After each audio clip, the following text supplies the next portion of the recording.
Hi, this is the Tempter podcast where we discuss embedded Linux, IoT development, and technology in general. Your hosts today are Kim Raj and Cliff Brake. So happy New Year, everyone. Happy New Year, everyone.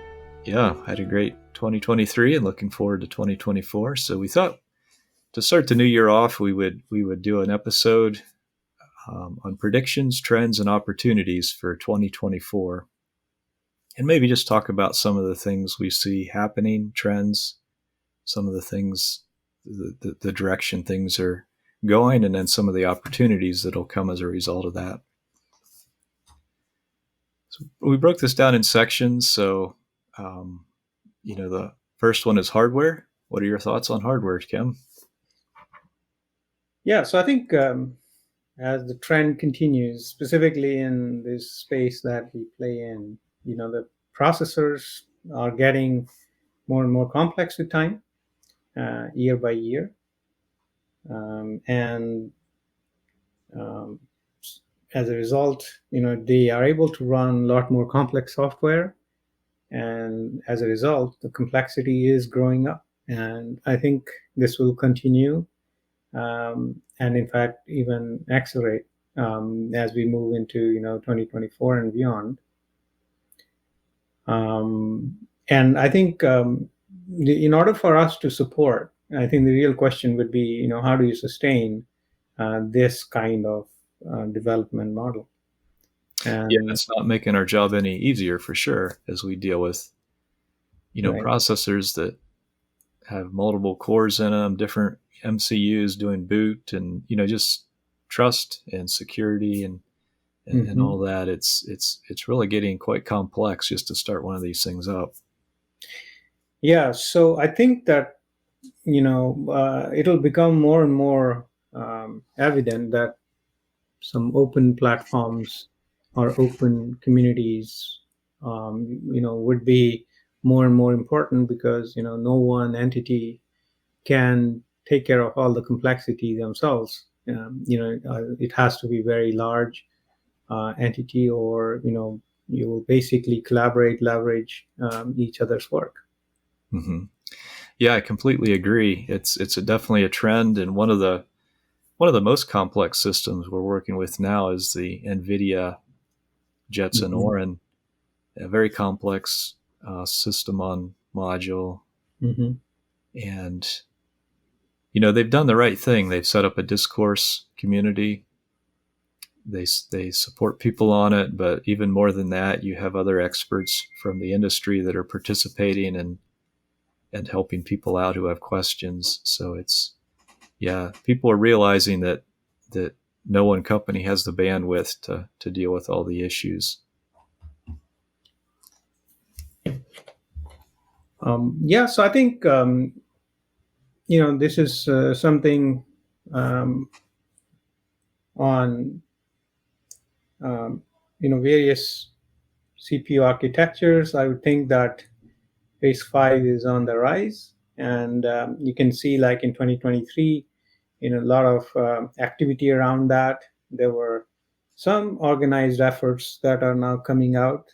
So there is a from Linux Foundation and from the RISC-V Foundation, and you would find more of this going into future, where more and more organizations will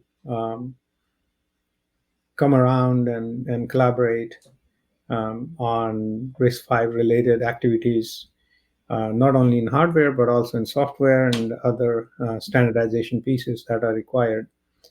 And I think that before, we've seen a lot of activity around SBCs based on RISC-V that came around in 2023, which is great to see a lot of work into the ecosystem. But I think that real opportunity for RISC-V would start from, or is already there to a certain extent, is in the MCUs. So RISC-V has a 32-bit port and a 64-bit port. You would already be seeing some of the 32-bit RISC-V base MCUs out there. But I think that I wouldn't be surprised if you will start seeing 64-bit MCUs sooner. Yeah. Yeah, and by MCUs, we mean microcontrollers. These are smaller processors in the embedded space that run an RTOS. And yeah, they're much simpler parts than like a Linux processor. So it seems like a more logical place for RISC-V to start and take hold. Mm-hmm. They're also more cost sensitive. Yeah. So all these things work together that it seems like, Mm. and also the power. You've mentioned before. You've noticed the RISC-V Yeah. instruction set takes less power.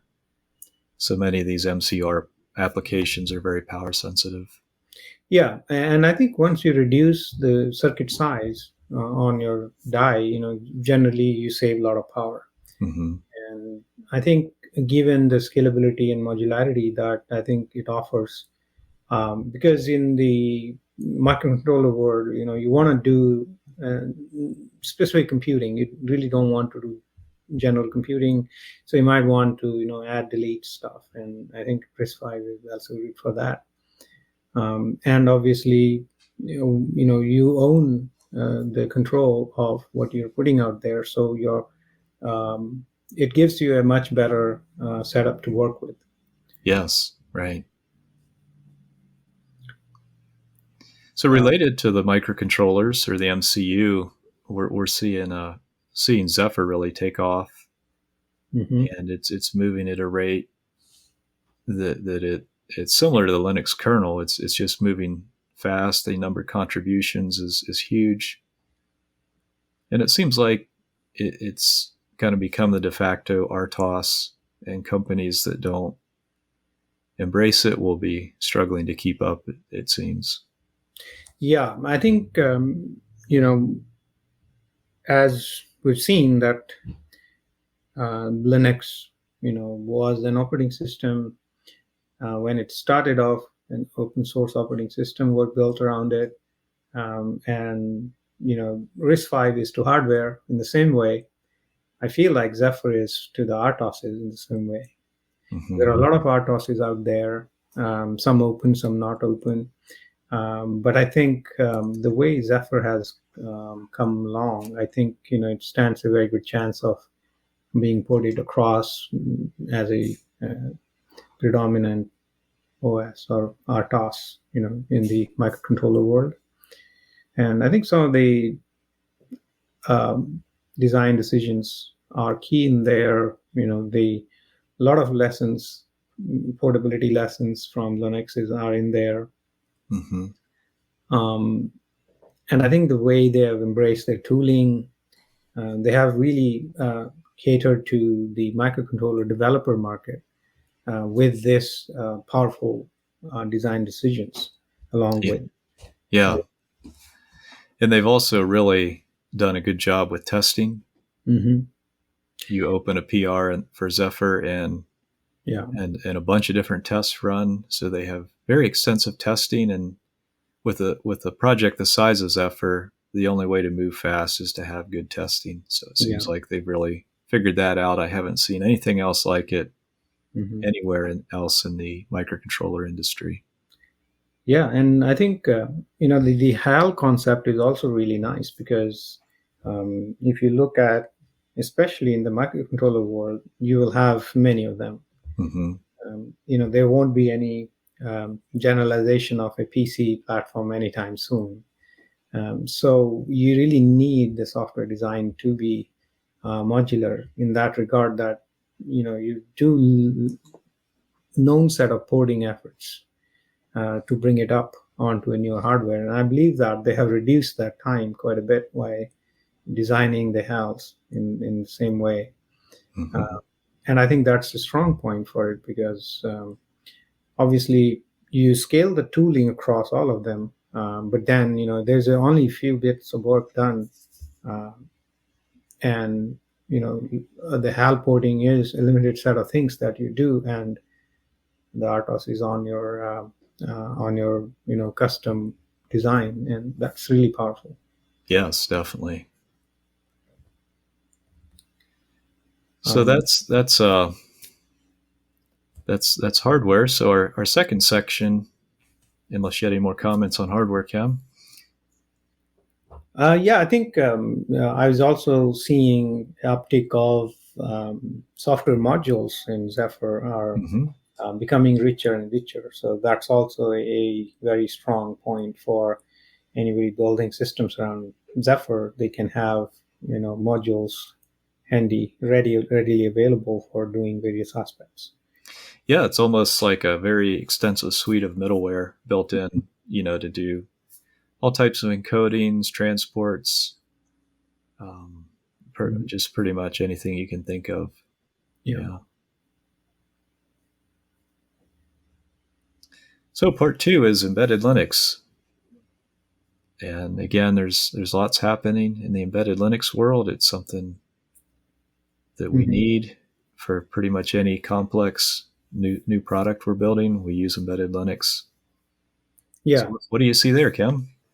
Yeah, I think there are a lot of things probably, we'll limit to what we see, and it may not be like everything in there, so essentially, given that there are a lot of tooling that we have done, so far in many years, for embedded Linux has been built around cross building. So in cross building is when you build on your PC, but target is the produced code is run on a different system, which could be a same architecture, it could be a different architecture, like you are on a Intel machine and you're generating a code that then will run on an ARM machine, and vice versa these days.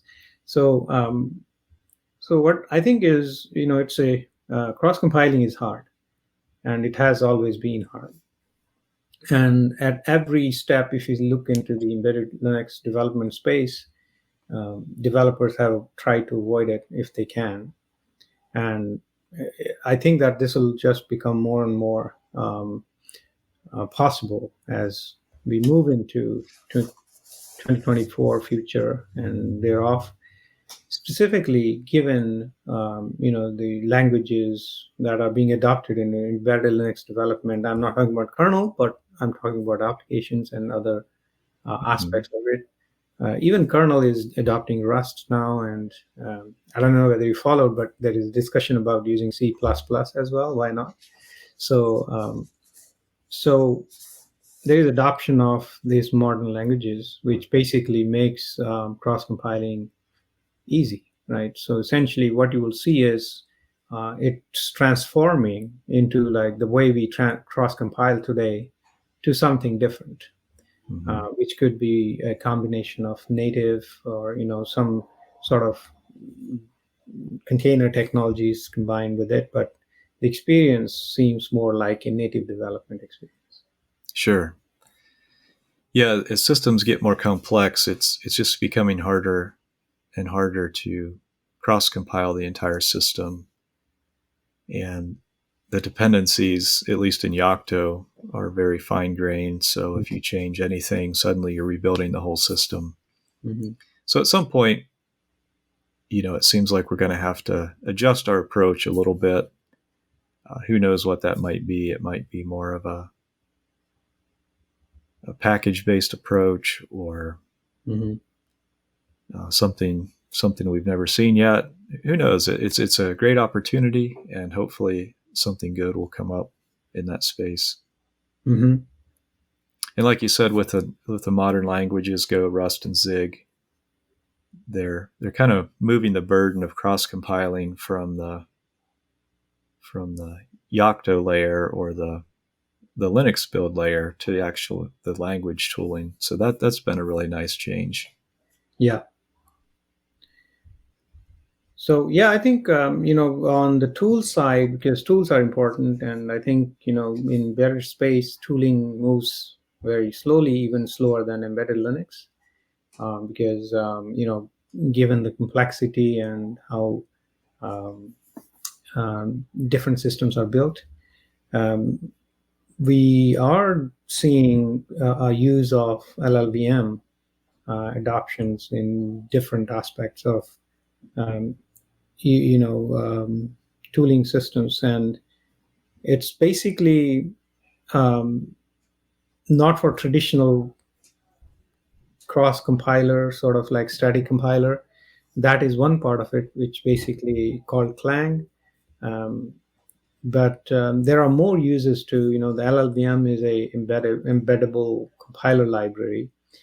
And as a result, there are a lot of tools that are now, building around it. BPF starts to use it. Mesa has started to use it in LLVM. So what does BPF do? So Berkeley packet filters are basically, it's a particular syntax that you can write your rules. They get then interpreted and you can inject them. And so is this kind of like IP tables? Yeah. Yeah, so you can do packet filtering. Right. It's for packet filtering, but your rules are more like a language, so to speak. And so there is sort of a VM that's running in the kernel space, which basically processes them. And so there is a little bit of more programmatic way of defining your rules, and they run in the kernel context. So they're really fast, so to speak. So firewalling or other kind of stuff you can do. And similarly, there are other tools. We'll put a link to other projects that are being built with LLVM. So there are many of them. Some of the interesting bits we talked about here. Perhaps I think we'll see more adoption into heterogeneous computer programming, more for LLVM. The fact that it can cross-compile easily, which means that it has this table generators, which are basically very, very powerful way of retargeting compiler. So you can invoke two different backends, perhaps within the single run, and so it might get more adoption in those areas where you are using your code generation, where some code should be generated for a particular processing unit, a GPU, might be a DSP or a crypto engine, or a specific implementation. And I think the more and more programming is moving that way. So you could generate native code for running on your GPU or your DSPs or PRUs, that nature. So I think it might get a lot of development in that area in coming years, given the AI and other kind of things coming our way. Yeah, that is very interesting. If you could have one tool suite that would you could feed a program into it and it would spit out a binary that would put parts of it on the GPU, parts of it on your CPU, and so on. Yeah, that really seems like it'll be necessary to really leverage all these special purpose compute units. Yeah, and I think this goes back to when you mentioned earlier on that we are getting these systems where you have MCUs, and then you have a general purpose CPU, and then there are certain other compute units connected to the whole design. And wouldn't it be nice if you could leverage all of that in your compute? So it really would basically go in that direction really well, I think, if it gets there. It seems like it almost has to, as systems get more complex, occasionally we have to step back and say, how can we simplify this? And that's really what we do in technology is we just continually step back. How can we simplify this and make it better? Yeah. So, well, the next section is application development. And we've already talked about a movement toward modern languages like Go, Rust, and Zig. And we've been using Go in a number of projects very successfully. So we're big. At least I'm a big fan of that. It's really solved a whole host of problems. It's improved our software reliability, at least an order of magnitude, maybe more. And it also has reduced dependencies on the host OS, so we can pull in new versions of Go and deploy apps without worrying too much about the host operating system, what version it is and what libraries it has. It pretty much doesn't matter anymore. Yeah, and I think I was interestingly reviewing your PR for using Go 1.21 on Sumo, Yocto Sumo based release, which is, I don't know, God knows how old that is. Yeah, it's embarrassing. That we still have a product running Suma. Yeah, but So, the underlying fact is that Go doesn't have any dependency on your OS. mhm. So you can bring in the latest Go and Go runtime and have your Go application use all the latest bits from it. And so it's like really separating you from that system, so to speak, really well. So in the application space, definitely a big advantage. Yeah, decoupling is very good whenever Mhm. you can do it, and this is a very good example of decoupling your application Mhm. from the operating system. Yeah, and I think with CC++, because your system runtime is kind of tied in, so your C++ standard runtime and others. So when you start, say you want to use like latest compiler, you have to like really tailor your way in, so you Hmm. don't really conflict with the rest of the system. And I mean, if you can use static linking, okay, the discussion is over. But then how good it works, for example, do they allow you to do static linking? Are the libraries good for that?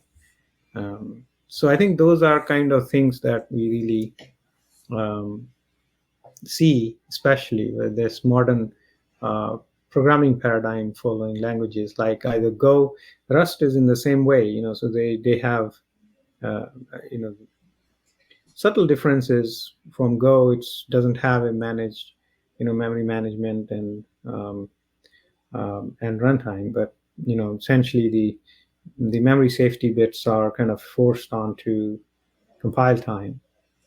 So in an embedded space, that's quite lucrative, specifically. Um, and but some of the higher level, ecosystemy concepts are similar to Go, where it has its own, system to manage modules called crates, and the compiler keeps updating every often, so you are basically not tied to a particular compiler. The Rust developers are always trying to use the latest version. It may be good or bad, but it kind of like keeps you nimble. Zig is interesting. Zig is kind of, probably the least talked about of all these three languages, but it has big potential as well because of the simplicity that it embraces, like Hmm. Go, and some of the features about like how you can do effective memory management um, by like say passing allocator to the functions, um, instead of like calling malloc in the functions and then forgetting to do free. So there are like interesting concepts, like fat pointers, where you basically pass in the count along with the pointer, so you really don't run into buffer overflows and things like that. So very neat design, and they're coming up with like a lot of features around distributing modules. They already have a build system. In fact, if nothing else, you could use Zig to cross compile your C++ code. You know. Yeah, I've heard of people using Zig to actually write tests for their C programs because it's just has built-in testing and it's just nicer to work with. Mm-hmm. And like you said, Zig has a lot of nice features for really customizing performance. Mm-hmm. So I think in performance sensitive applications, numerical processing, games, different things, I think we're going to see Zig really take off. Yeah, and I think even like migrating from your existing C++ programs, which is majority of embedded space, you cannot do whole migration atomically. Hmm. So I think Zig is well placed in that. It can basically, you can write your new code in Zig and still use your C code or C++ code. in a unified project, and I think that's very strong. There is like effort like Carbon from Google, which is trying to do same, but kind of like modernizing C++. But there is a practical need for something like that. Right. Right. So you don't always get an opportunity to write a system from scratch. Those are like once in a lifetime things. Most of the time, there always is legacy. So I think Zig is well set for that. Yes. So another trend that everybody's talking about is AI. And since we're focused somewhat on embedded development, we think AI running at the edge or on distributed embedded Linux systems will be a big thing. A lot of these systems have very powerful processors that can easily run AI algorithms. It's very standard for these systems to have eMMC, which is typically 4 gigabytes minimum. So lots of storage compared to the past anyway. Yeah, I think it would make sense because given that number of these systems that you'll have out there will be easily outnumbering any number of servers you want to put into your cloud or what have you. If you can qualify some of these at the edge, that really makes it a lot more powerful in processing information and doing real-time decision making, for example. And those are like really good areas where it can improve the adoption. Yeah, the easiest way to scale is to push processing out to the edge because you have so many nodes and so much processing power. Not necessarily that each one has a lot, but you have so many that the aggregate is huge. And you can also limit the amount of data you need to send upstream to the cloud if you process more of it at the edge. And we're all being buried with data, so we need better ways to limit the amount of data we need to deal with or process. One of the things I think will happen in IoT systems is history will become more and more important. So more classic applications, you're just looking at current state, making decisions. But I think there's a lot of value in being able to look at history and make even better decisions. And having history at the edge is something we're looking at with simple IoT and trying to push in that direction. Yeah, I think that in itself is a case for edge AI, if you will. Where if you have the history and like time series data, and then you can really do smarter decisions right there rather than with the snapshots that you might have. Yeah.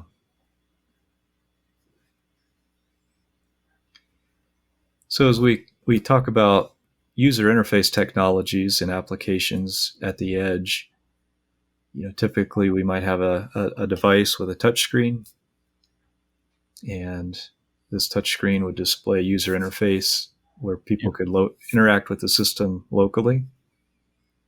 In the past, these have used a number of technologies. We've used GDK.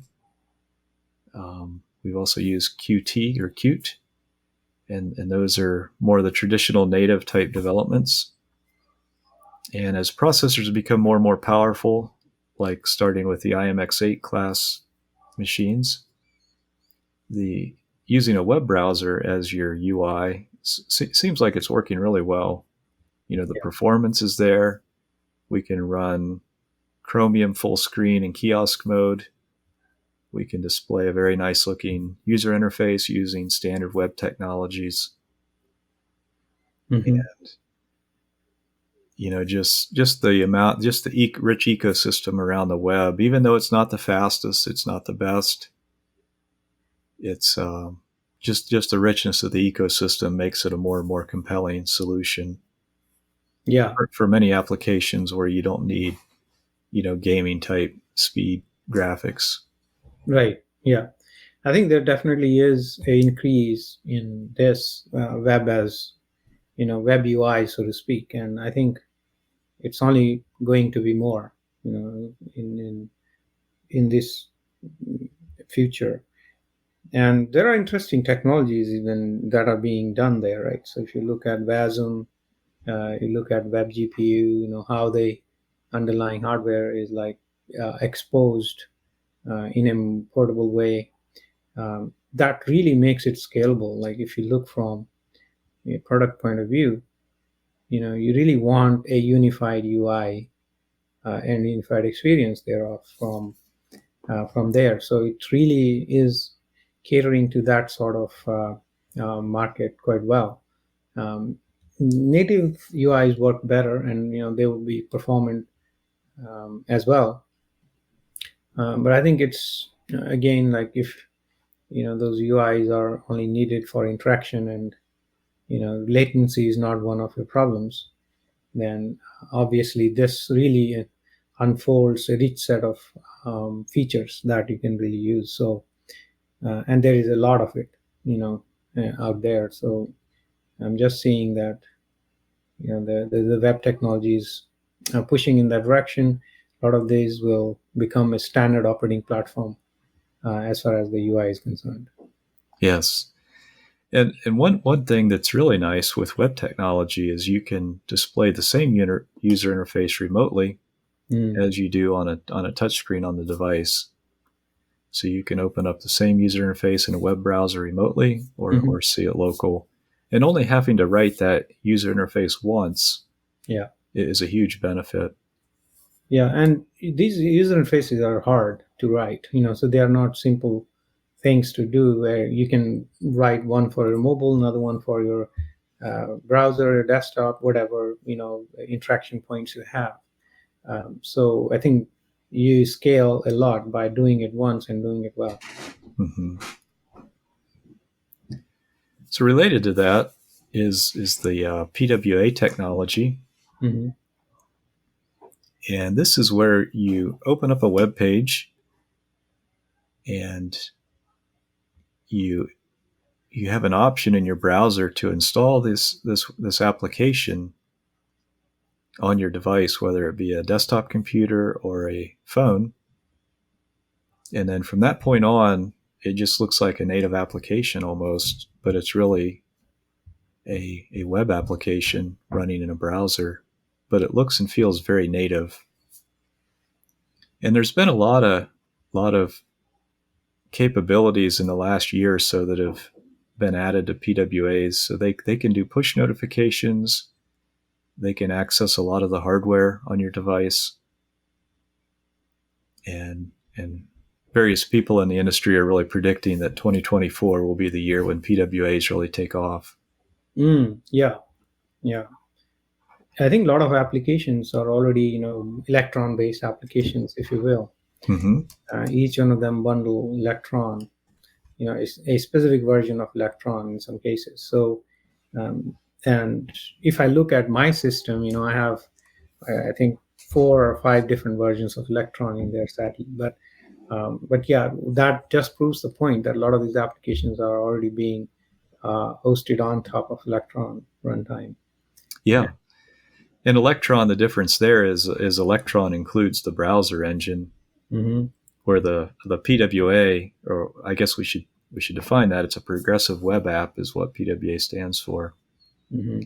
But the PWA will just leverage the browser that's already installed on the device. So it's a little bit lighter weight to install and kind of self-updates. So I think we have a few other topics to go through, probably in our second part of this episode. Cliff, what do you think? Yeah, I think this is good for part 1. So maybe we'll pick up the rest on a future episode, or maybe not. But anyway, let us know what you think. If you have any thoughts, please reach out to us in the many places we are available. Yep. And thanks for listening. Thank you.